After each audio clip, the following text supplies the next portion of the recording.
Pour ceux qui n'ont jamais entendu parler de ce son, c'est la bande originale de Defender. C'était un jeu mobile qui est sorti il y a genre 10 ans ou 15 ans. 15 ans, putain. Bon, bref. Les développeurs, Droid N, viennent juste de sortir un nouveau jeu, un nouveau Defender. Et pour vous le décrire brièvement, ça a l'air à chier, voilà.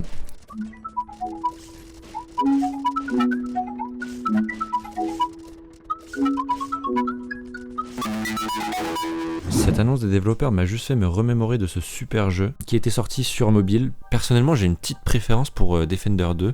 J'ai l'impression que c'est Defender 1, mais juste avec la bonne sauce pour en faire un bon jeu. Et le 3, on se fait chier quoi. Genre sérieux, qui a envie de changer d'arc tous les 5 rounds, genre juste flemme. Enfin bref, j'ai retéléchargé Defender 2 et pour ceux qui connaissent pas, dans Defender il y a 2 monnaies. La première ça va être les gold et la deuxième ça va être les cristaux. Et autant les gold c'est assez simple d'en obtenir, vous pouvez juste farmer ça en boucle et vous allez en obtenir assez facilement. Autant les cristaux c'est assez difficile d'en obtenir et ça va être vraiment la monnaie la plus importante. Pour vous dire, le meilleur arc du jeu s'achète avec 250 cristaux. On obtient 2 cristaux quand on finit un niveau, on obtient 1 cristal quand on gagne une partie en mode en ligne, et ce qui fait que j'ai obtenu le meilleur arc autour du niveau 105. Bon, c'est quoi la suite? Maintenant, je peux améliorer le spell de feu, je peux acheter le spell de glace, le spell d'éclair, je peux augmenter la mana, je peux acheter une tour, je peux acheter de la lave, je peux améliorer ma tour pour en avoir une deuxième pour 150 cristaux, je peux améliorer ma lave pour 150 cristaux une fois, et je sais même pas encore combien de fois je peux améliorer pour avoir tout au max, et je connais pas le prix non plus. Bon, maintenant si je veux débloquer tout, en fait je vais avoir besoin d'être au niveau 400 voire 500 du jeu. Franchement, c'est trop long, j'ai pas envie d'attendre autant de temps. Maintenant que j'ai quelques connaissances en informatique, juste j'ai qu'à le hacker, en fait. Ça va pas être si compliqué que ça.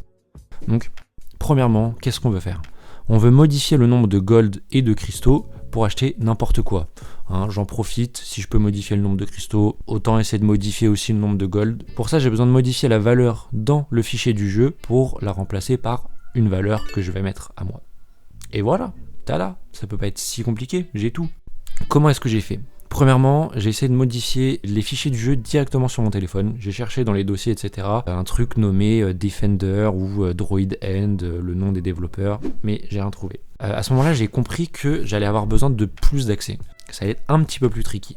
Donc j'allais avoir besoin d'avoir le jeu sur mon PC. Mais heureusement, ça c'est possible. Tout ce dont j'ai besoin c'est ADB. ADB c'est pour Android, blabla, Bridge, on s'en fout. Et je l'ai téléchargé, j'ai récupéré le chemin vers le fichier sur mon téléphone. Avec ce chemin-là, j'ai pu l'extraire sur mon ordinateur, toujours avec ADB. Maintenant que j'ai le fichier du jeu, appelé un APK, c'est un fichier binaire. Moi, en tant qu'humain, je peux pas lire. Peut-être que vous y arrivez, peut-être que vous êtes l'élu parmi les devs qui arrive à lire du binaire.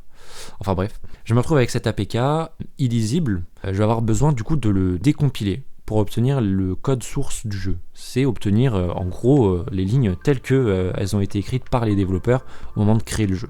Bon, dans les faits, je vais pas obtenir exactement la même chose. Et je peux le faire, encore une fois, avec un autre outil qui s'appelle APK Tool. J'ai juste à lui fournir le chemin de mon APK et lui dire tu décompiles tout ça ici. Maintenant que j'ai accès au code, je peux le modifier facilement. Et oh putain.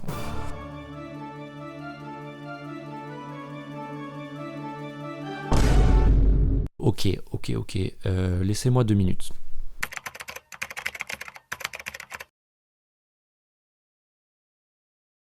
Ok, bon, c'était super simple. Maintenant que j'ai ma version hackée du jeu, je peux la recompiler avec APK Tool.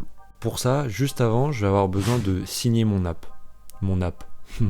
Pour ça, j'ai besoin de générer une clé avec laquelle je vais pouvoir signer l'APK. Ensuite, je dois supprimer l'ancienne version de mon jeu pour éviter tout conflit. Et puis, une fois que c'est fait, je peux installer la nouvelle version. Et là, maintenant, je peux acheter n'importe quoi. J'ai 1000 cristaux et... Hein, quoi? C'est pas assez? Quoi? 1000 cristaux, c'est pas assez? Mais putain, il faut combien de cristaux pour finir ce jeu?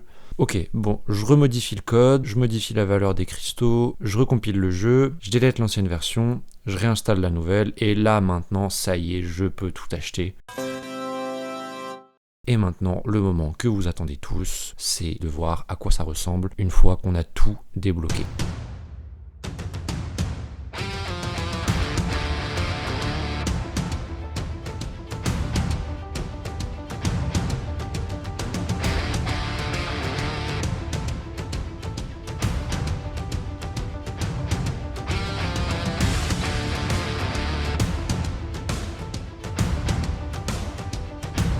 Même avec tout max au niveau de 1000, je me suis fait déchirer, c'était trop dur. Bref, c'est un jeu de con.